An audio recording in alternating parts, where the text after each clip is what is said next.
Hey, good morning, everybody. Welcome back to the shop. Michigan Custom Craftworks here. Friday, TGIF, 30th of May, 2025. Um, Part 2, I got everything template pattern design for the D2 leather knife sheath that I'm making. I got my stamp on there, the groove line set. I'm going to do some leather dyeing.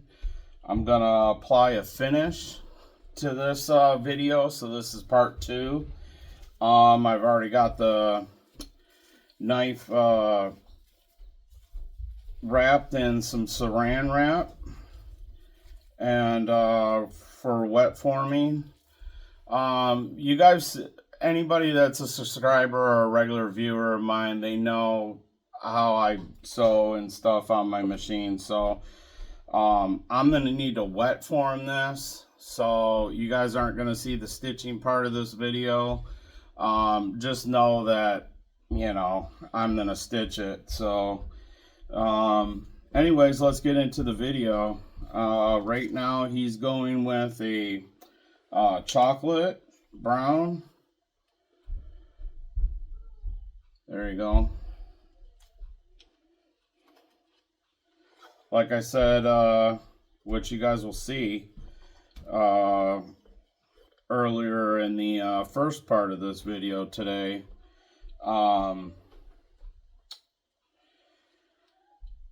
he's wearing a dark brown belt, so he wanted the color to match, which, for good measures, it's only right. So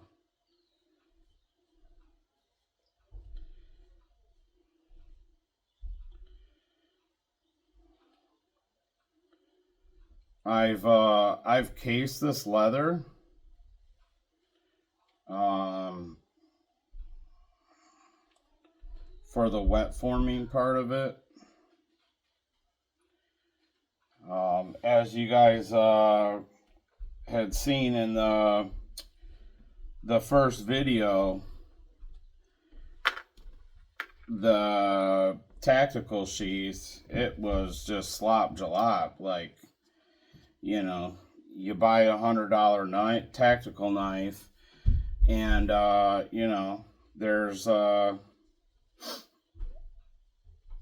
there's no way for a snug fit, And so let me tip you down here. I already got everything set up. Don't need to see my face. You need to see what I'm doing. So hopefully you guys can see that. I got you in as tight as I can. Like I said, he's wanting to go with the chocolate brown. So there it is. That's what I'm using. Not sponsored by these companies, but just kind of showing you what I'm using here. So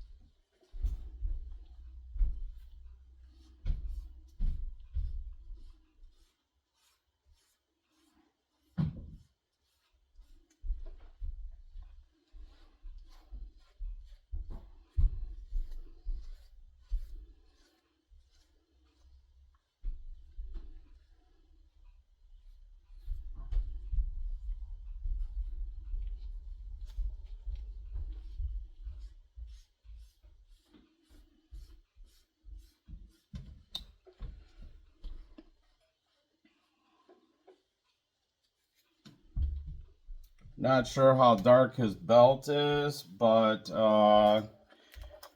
I sent him like a nice little color leather skew of this chocolate brown, and he said that that's it. So 2 coats should do it. Gonna let this one dry now. Get the edges.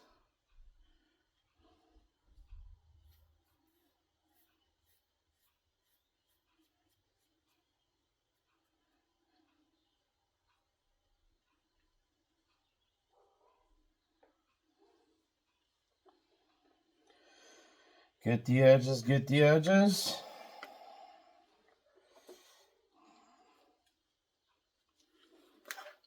So hopefully you guys had a busy week. I been pretty steady myself with some custom orders. Obviously this one here that you're seeing today. So yeah, what are you guys making for your customers, for yourself?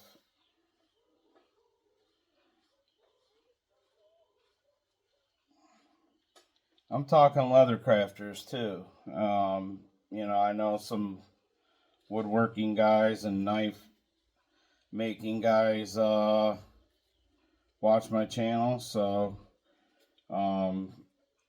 drop it in the comments down below what you're working on. What are you hand making? I gotta say, a little story time here, because I'm all self-funded. I don't have fancy music in the background. Running this leather business, it's kind of a double-edged sword.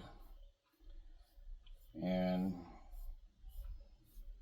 a lot of you guys out there are, if you're hobbyist or very small business like myself, and people are asking the question of how busy you are, what you're making, what's the pulse at the craft shows, these art and craft fairs and pop-ups and whatchamajig, whatever you call them, right? Wherever you guys live, everybody has a different name. Where you go and you sell your stuff, right? And these YouTube content creators like myself are asking the question, but I don't see anybody putting comments down below, which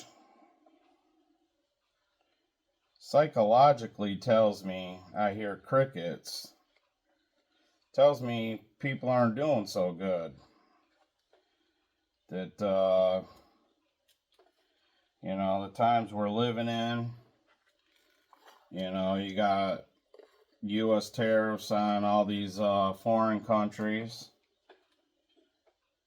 People aren't doing as well as they're leading on to be, and which, if you know anything about economics, about just big box store business in general, these things tendency to have to go in cycle. They say there's every 10 years, 7 to 10 years, there's a downswing in the economy, and which, it was a 08, 09 here, with the big Motor City auto industry bailout, when you had old Bam Bam in office, and the three big General Motors, Ford, and Chrysler execs rode down to Washington, D.C. in their private jet planes asking for a handout, and they went home with their tail behind their legs and got spanked by old Bam Bam. And then what happened after that? The housing, the stock industry crashed, brought everything down, and didn't really see a rebound till about 15, because I bought my home in September of 14, and scored quite a deal. That it was still it was still a buyer's market then. And it wasn't really in seller's favor until about, late 15, early 16. And so, yeah, they're 15, 25. There we are at that 10-year mark again. So, I guess you gotta do what you gotta do to survive. It's definitely tough times for everybody. And it's what you do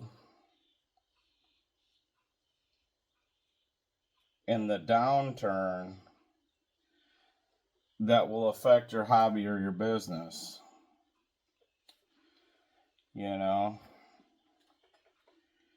To get even more creative in your business in the leather craft industry. I call it a trade. This is a skill set, just like a plumber or electrician or,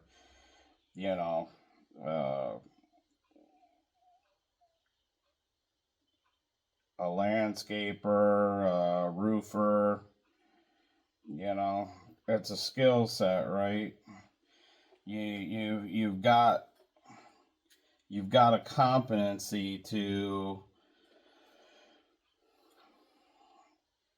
be creative to make a product, to make an item, right?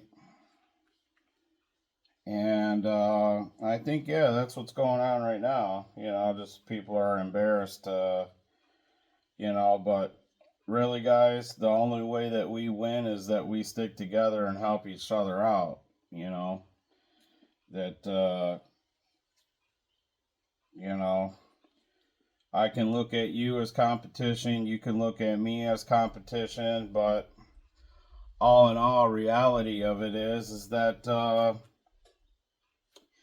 yeah, we may do the same thing, but you might not make what I make, and I might not make what you make, or what your niche is, or my niche is, and we get customers still coming to us because one offers something that the other doesn't, and it's a win for both sides. That there's enough in it for everybody, and I really think that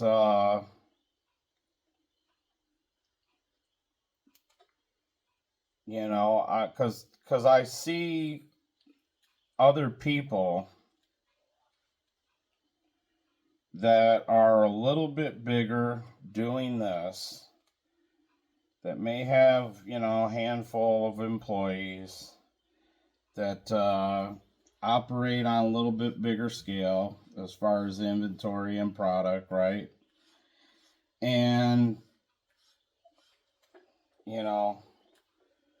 two well-known guys that live in Texas, y'all know, if you get the verbiage of what I'm leaning on here, they know each other and they help each other out.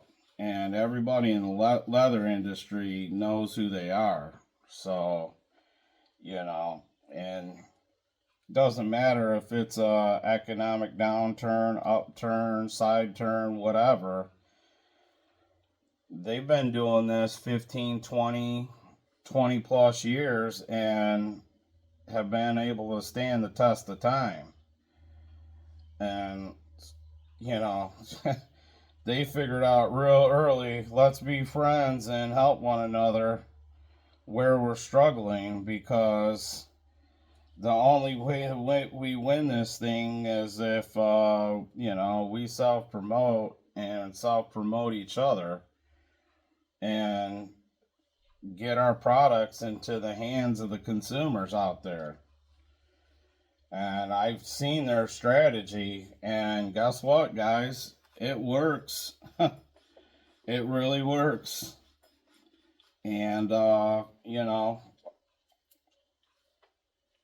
lot of you guys, if you're really into this leathercraft, you know what I'm talking about, and you know I'm speaking the truth. So, just telling you that, you know, to band together to help one another out, call each other, email each other on the phone. I know everybody's busy, but, you know, find somebody close to you. You know, find a mentor that where you're struggling to make something, that they have that skill set, they have that competency to, you know, to help you through it, help you figure it out, you know. You know, I'm fortunate that, you know, I got a mentor guy that has taught me everything I know, and I'm 10 miles from him.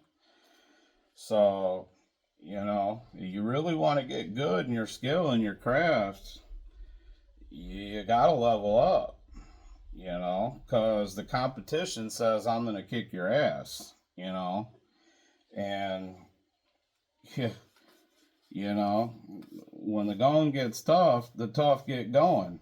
So, you know, you,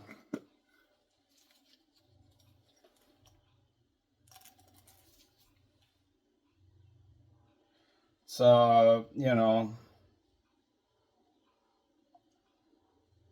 it's the whole philosophy of working smarter, working more efficiently. You know, I just reset everything in my shop. It's like, oh, you know, that's down on the bottom. You know, it's hard to reach. I need that. You know, I'm almost in this, you know, area every day. And, you know, it's just not feasible down there. I need to, you know, move it to where I can get it, get in, get out, move on, you know. And,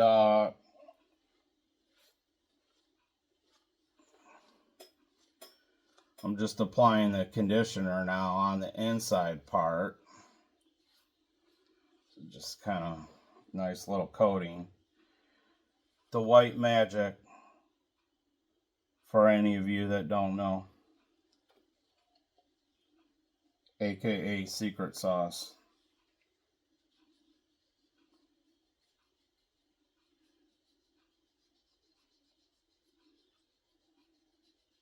I'm just kidding. Little tocanoli. But it is a secret sauce. This works great on leather. So that's my tip, my rant, my feedback for all out there that are struggling. Keep your chin up, keep the faith, and keep trucking along, man. It only gets better. Michigan Custom Craftworks, I'm out. Have a wonderful weekend, guys.